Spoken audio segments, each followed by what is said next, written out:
नमस्कार विद्यार्थी मित्रांनो, ग्रो अकॅडमी या यूट्यूब चॅनलवर तुमचे मनापासून स्वागत आहे। आजच्या या व्हिडिओमध्ये अंकगणित या विषयाची तयारी कशी करावी, कोणते टॉपिक महत्त्वपूर्ण ठरणार आहेत येत्या IBPS पॅटर्ननुसार, आणि विद्यार्थी मित्रांनो टीईटीला गणितासोबत भूमिती विचारतात, बुद्धिमत्तेवरील सुद्धा प्रश्न विचारले जातात। महत्त्वपूर्ण आणि अति महत्त्वाचे टॉपिक तुम्हाला सर्वात प्रथम बेसिक पासून तयारी करणं गरजेचं आहे।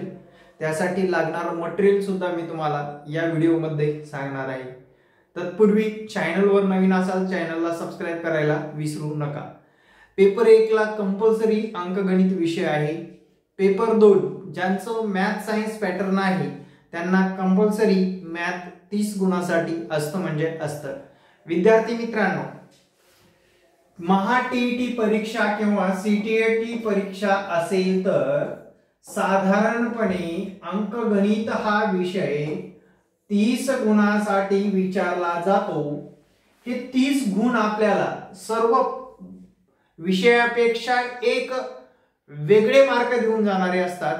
तात्काळ आपल्याला त्या क्षणी ते गणित सुटलं किंवा ती बुद्धिमत्ता किंवा तुमचं भूमिती सॉल्व झालं, त्या क्षणाला कळते की बाबा आपला हा मार्क फिक्स झालेला आहे, कारण आपल्याकडे सॉल्व होऊन त्याचा आन्सर आपल्याला देता येतं। म्हणून फिक्स मार्क मिळवणारा विषय म्हणून या विषयाकडे पाहत चला।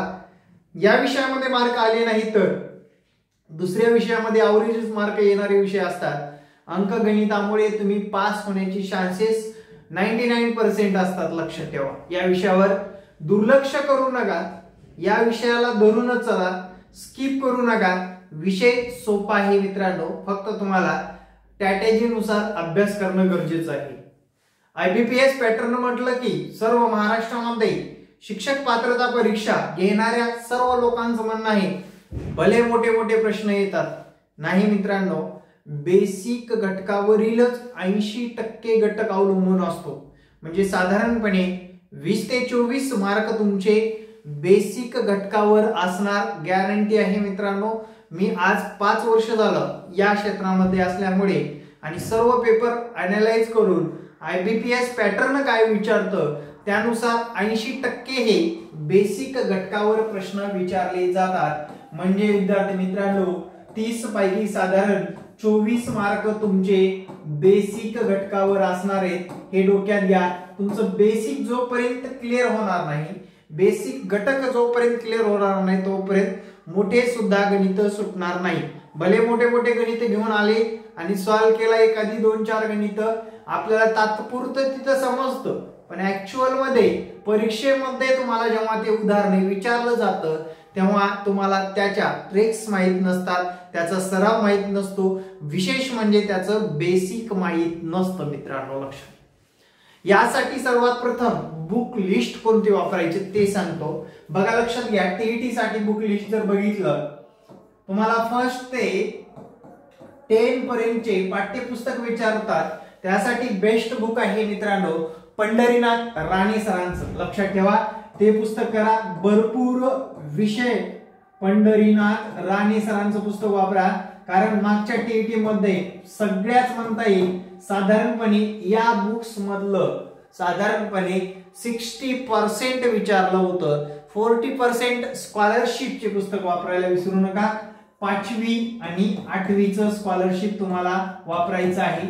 5वीचं नवोदय असेल, 8वीचं स्कॉलरशिप असेल, आणि मिळालंच तर तुम्हाला 7वी स्कॉलरशिप जुन्या पद्धतीनुसार ते सुद्धा करणं गरजेचं आहे। त्या पलीकडे जाऊन जर तुम्हाला अजून अवघड जात असेल विषय, त्यासाठी माझा संपर्क क्रमांक देतो। आपण आपली गणिताची बॅच सुद्धा सध्या चालू आहे मित्रांनो। 3 महिन्यामध्ये तुमचे 30 ला 30 मार्क घट्ट करून देण्याची हमी असेल, बरोबर? कारण 3 महिने चालतो सिलेबस, रोज एक लेक्चर म्हटलं, साधारणपणे रोज 20-20 प्रश्नांचा जर सराव केला 3 महिन्यामधले 9-2700 प्रश्न आपले आरामशीर होतात। म्हणजे साधारणपणे मित्रांनो महिन्यामध्ये आपलं गणित एकदम परफेक्ट झाला असं जाणीवपूर्वक लक्षात येतं। त्या पलीकडे जाऊन तुम्हाला जर आपले गणिताचे व्हिडिओ बघा एकदा लाईव्ह सेशन मध्ये जाऊन, तुम्ही बघितल्यानंतर लक्षात येईल गणितामध्ये या शिक्षकाकडून सुधारणा होणार की नाही होणार? चला, विश्वास आहे ते नक्कीच येतात. आता आपण सिलेबस वर येऊ. मित्रांनो, सिलेबस जर बघितला, टीईटीचा सिलेबस तुम्हाला डायरेक्टली सांगितलं जातं, अंकगणित,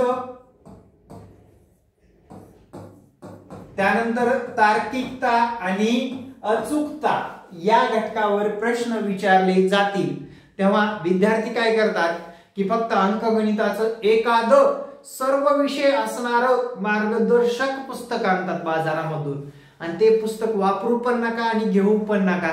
एका पुस्तकातून टीईटी परीक्षा पास होता आला असतं तर मित्रांनो, मागच्या वर्षामध्ये किंवा आधीच्या वर्षामध्ये जेवढ्या टीईटी झाल्यात त्यामध्ये 3.5% रिझल्ट लागला नसता, तोच 50% रिझल्ट लागला असता, लक्षात ठेवा.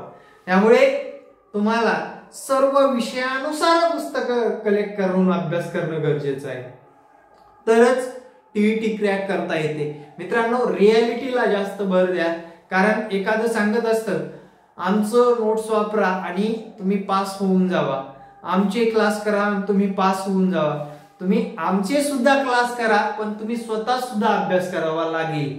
कारण नुसतं क्लास करून पास होता येत नाही.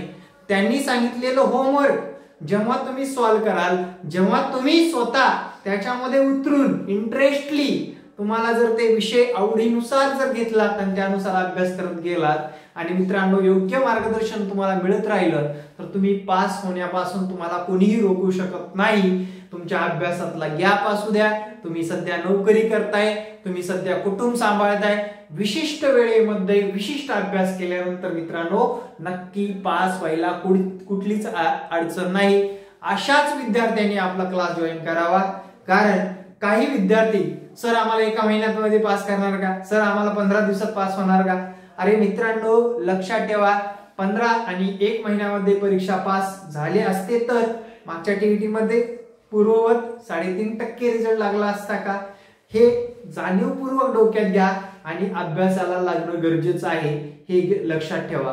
मित्रांनो, सातत्याने ग्रो अकॅडमीच्या माध्यमातून आपण 75,000 सबस्क्रायबर पर्यंत पोहोचलोय म्हटल्यानंतर आपल्यामध्ये काहीतरी खासियत आहे रिझल्ट देण्याची. त्यामुळे आपल्यावर विश्वास ठेवायला कुठलीच हरकत नाही असं मला स्पष्ट वाटतं.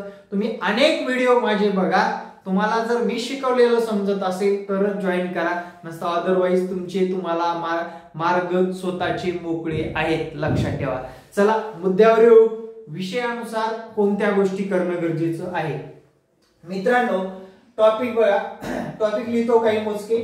संख्या हा टॉपिक करायचा आहे, साधारणपणे पूर्ण करायचा आहे. याचे प्रकार आहेत साधारणपणे 20 प्रकार आहेत मित्रांनो, आणि ते 20च्या 20 प्रकार तुमचे कंप्लीट झाले पाहिजे, लक्षात ठेवा. आता अंकगणितामध्ये संख्याज्ञान असं आहे, संख्याज्ञानावर हमखास प्रश्न विचारला जातो. कधी रिझनिंग विचारतात, कधी गणितीय भाषेमध्ये विचारतात. आता मी काही प्रकरणाची नावं बोलतो, काळजीपूर्वक ऐका. पहिलं प्रकरण झालं आपलं संख्या, त्यानंतर हमखास येणारं लसावी मसावी घटक, त्यानंतर हमखास विचारलं जाणारं स्थानिक किमतीवरील प्रश्न, त्यानंतर हमखास विचारलं जाणारं कसोट्या, त्यानंतर हमखास विचारलं जाणारं मित्रांनो सरासरी हा घटक, त्यानंतर विचारणार शेकडेवारी, त्यानंतर विचारणार काळकाम विवेक, त्यानंतर विचारणार नळ टाकी किंवा म्हणतोय काळकाम विवेक किंवा नळ टाकी विचारलं जाऊ शकतं. त्यानंतर विद्यार्थी मित्रांनो विचारलं जातं ते कालमापन, बुद्धिमत्तेचा मध्येच घेतोय मी. त्यानंतर एक प्रश्न फिक्स असतो, घड्याळ किंवा नातेसंबंध. लक्षात ठेवा, लिहून ठेवा, वाटलं तर पाच करू लिहून ठेवा मित्रांनो, जेवढे प्रकरण बोललो तेवढे. त्यानंतर मित्रांनो वेग अचूकता म्हणून रेल्वे हा घटक विचारला जातो. रेल्वे हा घटक विचारल्यानंतर मित्रांनो एक प्रश्न भागीदारी प्रमाण किंवा शेअर्स मार्केट या घटकावर प्रश्न विचारला जातो. आपण थोडस भूमितीकडे वळू. याच्यामध्ये क्षेत्रफळ, घनफळ, इष्टिकाचिती आणि शंकू या 4 प्रकारावर आतापर्यंत प्रश्न आलेले आहेत. स्तंभलेखन व स्तंभाचे निरीक्षण करून डेटा अनालाइज करून त्याच्यावरला एक प्रश्न आलेला आहे. आरशातील प्रतिमा हमखास विचारला जाणारा घटक आहे मित्रांनो. त्यानंतर आपण भागीदारी प्रमाण बोललोच आहे. अशा पद्धतीने तुम्हाला या सर्व प्रकरणाचा अभ्यास करणं गरजेचं आहे. आणि सर्वात शेवटी मित्रांनो एक प्रकरण खूप महत्वाचं आहे, कारण शैक्षणिक दृष्ट्या ते प्रकरण महत्वाचं असतं. शेकडेवारी हा घटक तुम्हाला विचारला जातो आणि बेसिक घटकामध्ये जर बघितलं संख्यानाचे काही महत्वाचे मुद्दे सांगतो. सम संख्या, विषम संख्या, नैसर्गिक संख्या, मूळ संख्या, पूर्णांक संख्या, अपूर्णांक संख्या, पूर्णांकयुक्त अपूर्णांक संख्या, रोमन संख्या, विशिष्ट प्रकारच्या आकृत्या व त्या आकृत्याला जुळणाऱ्या आकृत्या, आकृत्या मापन असे घटक तुम्हाला वारंवार विचारले गेलेले आहेत. येत्या काळामध्ये सुद्धा या घटकावर प्रश्न विचारले जातील. त्यानंतरचे महत्वाचे मुद्दे, सर हे मटेरियल आम्ही कुठून उपलब्ध करावं? मित्रांनो, सेल्फ स्टडी करताय, हे पुस्तक प्लस हे जर दोन पुस्तक वापरलात तुम्हाला कुठलीच अडचण येणार नाही.